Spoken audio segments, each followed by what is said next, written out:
You stop scrolling because one sentence catches your attention, and before you even know whether you agree or disagree, you feel something unexpected. Your heart beats a little faster. Your mind immediately begins building a defense. You have not heard an argument yet. No evidence has been presented, nothing has actually been explained, yet something inside you already feels threatened.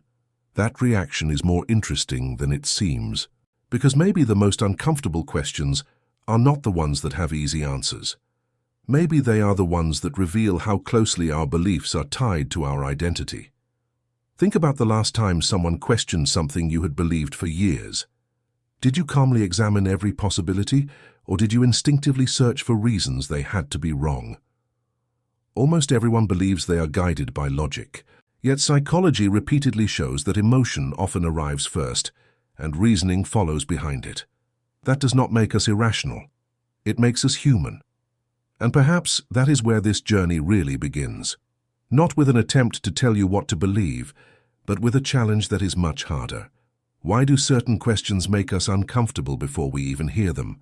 Imagine sitting at a family dinner where someone suddenly asks whether every story they grew up hearing should be accepted exactly as they first learned it. The room becomes quiet. Nobody is angry yet, but everyone feels the tension. The conversation is no longer about history. It is about trust. It is about memory. It is about belonging. It is about the invisible thread connecting childhood to adulthood. Many of the ideas that shape our lives arrive long before we are capable of evaluating them. We inherit language, traditions, values, and ways of seeing the world from the people who raised us. That is natural. It is how every culture survives. But eventually, almost everyone reaches a moment when inherited certainty meets personal curiosity. That meeting can feel exhilarating or terrifying, sometimes both at the same time. And perhaps that is why conversations about figures like Jesus become so emotionally charged. Whether someone sees Jesus primarily as a historical figure, a central figure of faith, or something else entirely, the discussion often reaches far beyond history itself. It touches identity, hope, morality, family, suffering, purpose, and the deepest questions people ask about existence. The emotional intensity surrounding the subject may reveal just as much about human psychology as it does about the past. If this question has ever crossed your mind, or if you have ever found yourself caught between curiosity and certainty, leave your perspective in the comments. Whether you agree or disagree is not the interesting part. What matters is understanding why questions like this affect us so deeply. Now imagine walking into an enormous library filled with ancient manuscripts, historical records, archaeological discoveries, biographies, myths, political documents, and personal letters from civilizations long gone. Historians spend entire careers comparing fragments, dating texts, evaluating sources, debating interpretations, and acknowledging uncertainty where certainty simply does not exist. This is not unique to discussions about Jesus. It is true for countless people from the ancient world.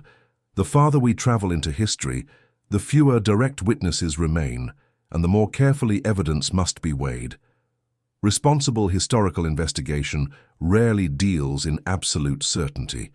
Instead, it asks what the available evidence most reasonably supports while recognizing that some questions remain open. Yet the modern world often rewards confidence more than nuance. Online, every headline promises complete certainty. Every debate seems to demand immediate conclusions. Everything is either completely true or completely false. Real history rarely behaves that way. Real psychology certainly does not. Our minds naturally crave simple narratives because uncertainty is uncomfortable. An unanswered question creates tension. A definitive answer brings relief, even when that answer may be incomplete. That tendency affects believers, skeptics, historians, and everyone in between. We all carry confirmation bias. We all notice information that supports what we already think, while overlooking evidence that challenges us. Recognizing this does not automatically tell us what is true.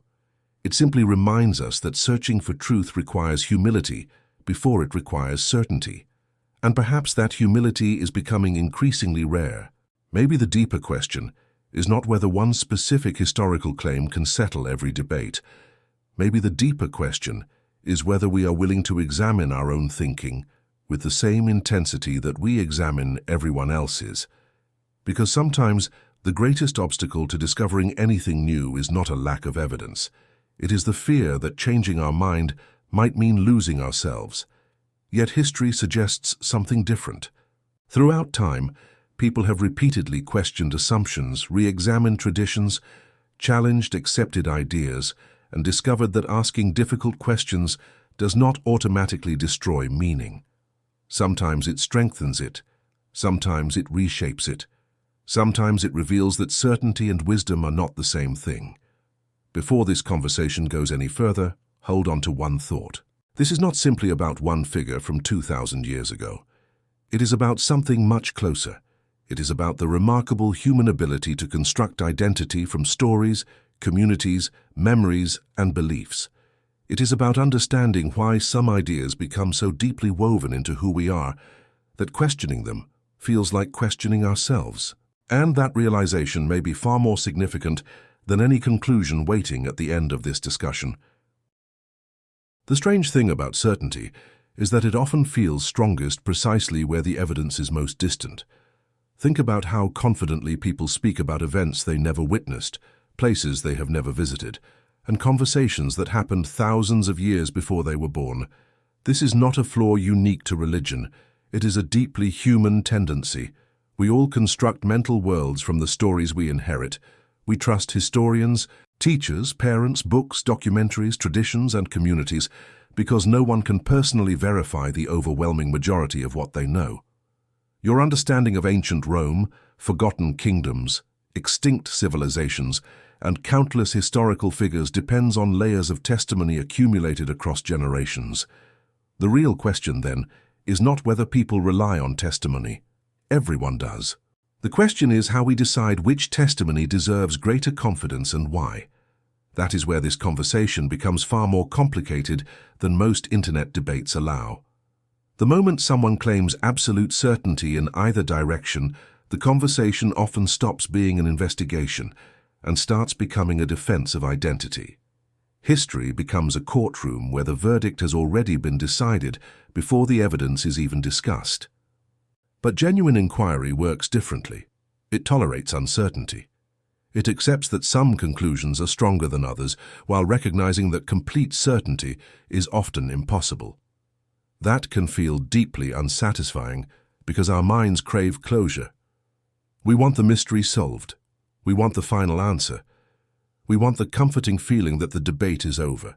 Yet some of the most important questions humanity has ever asked remain open precisely because reality is more complicated than slogans. Imagine two people standing inside the same museum, looking at the same ancient artifact. One sees confirmation of everything they have always believed. The other sees reasons for skepticism. Neither artifact changes. What changes is the framework through which each person interprets it. Human perception has always been filtered through expectations. Psychologists have spent decades studying confirmation bias, motivated reasoning, and the remarkable ability of the mind to organize information into narratives that preserve internal consistency. That does not mean people intentionally deceive themselves. Most do not. It means the human brain evolved to create coherent stories long before it evolved to conduct detached historical analysis. In many ways, coherence feels safer than uncertainty. A stable narrative reduces anxiety. A stable identity offers belonging. Communities become stronger when they share common stories. Those stories may carry profound moral wisdom, cultural memory, and personal significance, regardless of how different individuals interpret their historical foundations. Perhaps that is why conversations about history so quickly become conversations about meaning. Ask yourself another uncomfortable question. If tomorrow overwhelming evidence appeared supporting a belief you currently reject, would you honestly change your mind? Most people instinctively answer yes, because they want to see themselves as rational. But psychological research consistently suggests that changing deeply rooted beliefs is one of the hardest things human beings ever do. We tend to reinterpret new information so that it fits existing worldviews instead of allowing those worldviews to be reshaped. the more central a belief becomes to our identity, the more emotionally expensive it becomes to reconsider it. This is true across politics, science, philosophy, culture, and religion alike. It is one of the great equalizers of the human condition. No worldview grants immunity from cognitive bias. Everyone is vulnerable to it. That realization should not make us cynical. It should make us humble. Because humility opens doors that certainty often keeps locked. Consider someone who spent years convinced they had every important answer. Then life happened. They experienced loss they could not explain, success that did not satisfy them, failure that transformed them, love that changed their priorities, grief that forced them to reconsider everything they thought they understood about existence. Often it is not new evidence alone that changes people. It is new experiences. Experiences reshape the questions we ask, and different questions often lead us to notice different evidence. Suddenly, history is no longer just about dates and documents. It becomes intertwined with suffering, hope, mortality, forgiveness, justice, purpose, and the search for meaning. That is why discussions surrounding Jesus continue after 2,000 years. Regardless of where someone ultimately lands, the conversation reaches into the deepest parts of human existence. It touches our fear of death, our longing for significance, our desire for justice, and our hope that suffering is not meaningless. Remove those emotional dimensions, and the discussion becomes merely academic. Leave them in place, and it becomes intensely personal. Perhaps you have already noticed something happening inside yourself while listening. Maybe you are searching for clues about where this discussion is leading. Maybe you are waiting for a definitive conclusion that confirms your expectations or challenges them. That anticipation itself is worth noticing. Human beings naturally seek resolution. We dislike unfinished stories. We become uncomfortable when tension remains unresolved. Yet sometimes staying with the tension teaches us more than rushing toward an answer ever could. If you have ever found yourself wrestling with questions that seemed impossible to ask out loud, because you feared how others might react, share that experience below. Not because anyone else can settle those questions for you, but because honest conversations often begin when someone is willing to admit uncertainty instead of pretending certainty. There is another reason this discussion matters, one that has nothing to do with winning arguments. Every civilization leaves behind stories that shape future generations. Some stories inspire extraordinary acts of compassion. Others motivate courage during impossible circumstances. Others help people endure grief, sacrifice, loneliness, and despair. Human beings do not merely consume stories. We live inside them. We organize our memories through them. We explain our suffering through them. We imagine our future through them. Whether those stories are religious, philosophical, national, familial, or deeply personal, they become part of the architecture of identity itself. That is why examining them feels so emotionally significant. It is not simply because they are old, it is because they help answer the question every person eventually asks in one form or another. Who am I, and what kind of world am I living in? The deeper this conversation goes, the more it becomes clear that the greatest challenge may not be deciding which historical interpretation feels most convincing. The greater challenge is discovering whether we possess enough intellectual honesty to separate our search for truth from our fear of uncertainty. That separation is extraordinarily difficult, yet it may also be one of the most meaningful journeys a person can undertake. And the further we follow that path, the more another question begins quietly emerging beneath everything else, a question that may ultimately matter even more than the one that brought you here. Eventually you reach a point where the original question almost disappears. It no longer dominates your thoughts the way it did at the beginning, because something even larger has taken its place. You realize that this journey was never only about one person from the ancient world. It was about the remarkable way human beings build certainty from incomplete information and then build identity from that certainty. The question that first captured your attention becomes a mirror. Instead of asking only what happened 2,000 years ago, you begin asking what happens inside your own mind whenever a deeply held belief is challenged. That realization is unsettling because it offers no simple villain and no easy hero.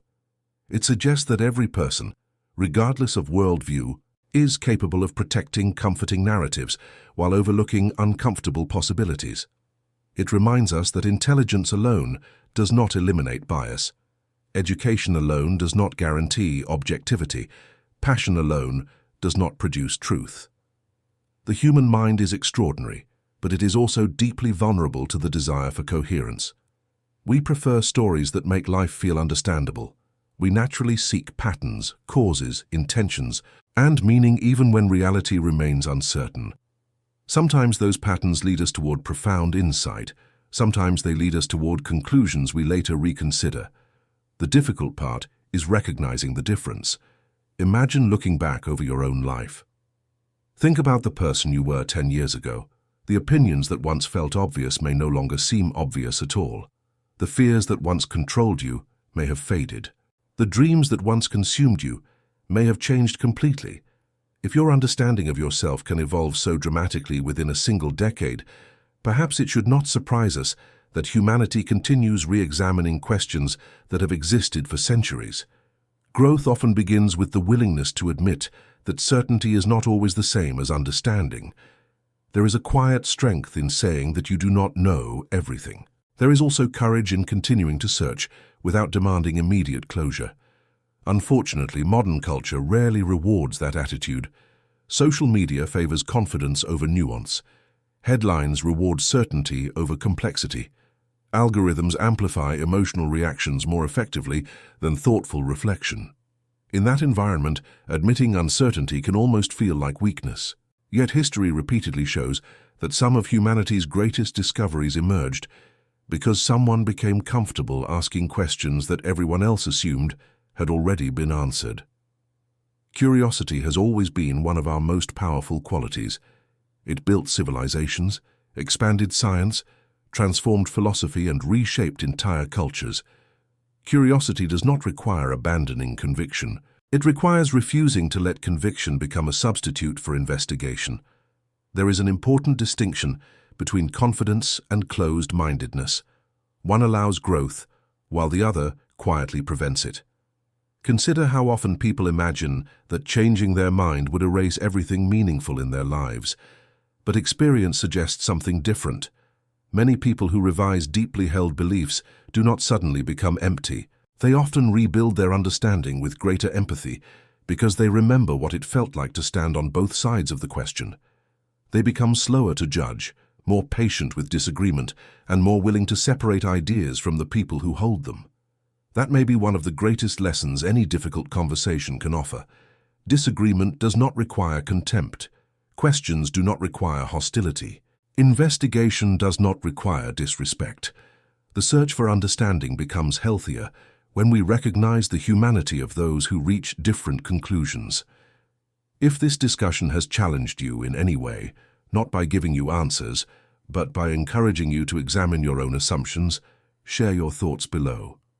Not to declare victory for one side or another, but to describe what question continues echoing in your mind after listening this far. Sometimes, the most meaningful conversations begin not when people finally agree, but when they become willing to explain why they think the way they do, while genuinely listening to someone else's perspective. That kind of dialogue is increasingly rare, yet it may be exactly what subjects like this deserve. As this journey comes to an end, notice something unexpected. The title may have promised certainty. Human curiosity often longs for certainty, but honest reflection frequently leads somewhere different. It leads toward humility. It reminds us that history is investigated through evidence, interpretation, and ongoing scholarship. It reminds us that personal belief is shaped not only by facts, but also by family, culture, experience, emotion, memory, and hope. It reminds us that people rarely embrace or reject ideas for purely intellectual reasons, because human beings are more than reasoning machines. We are storytellers. We are meaning makers. We are creatures who struggle with mortality, loneliness, love, injustice, purpose, and the desire to belong. Those struggles influence how we interpret almost everything. Perhaps the most important discovery is not whether one conversation settles an ancient historical debate. It is realizing that every person carries invisible assumptions into every conversation they have. Recognizing those assumptions does not weaken us. It gives us the opportunity to examine them with honesty, instead of pretending they do not exist. Whether someone approaches these questions from faith, skepticism, curiosity, or uncertainty, the invitation remains the same. Keep asking, keep learning, keep listening. Resist the temptation to reduce complex subjects into slogans that eliminate all nuance. The world is rarely that simple, and neither are the people who inhabit it. Some questions deserve more patience than certainty. Some conversations deserve more compassion than victory. And perhaps the deepest lesson hidden beneath every debate is that the search for truth is not only about discovering new information, it is also about discovering the kind of person we become while searching. If we emerge more humble, more thoughtful, more intellectually honest, and more capable of respecting those who disagree with us, then regardless of where we ultimately land on any historical question, the journey itself has already accomplished something profoundly worthwhile.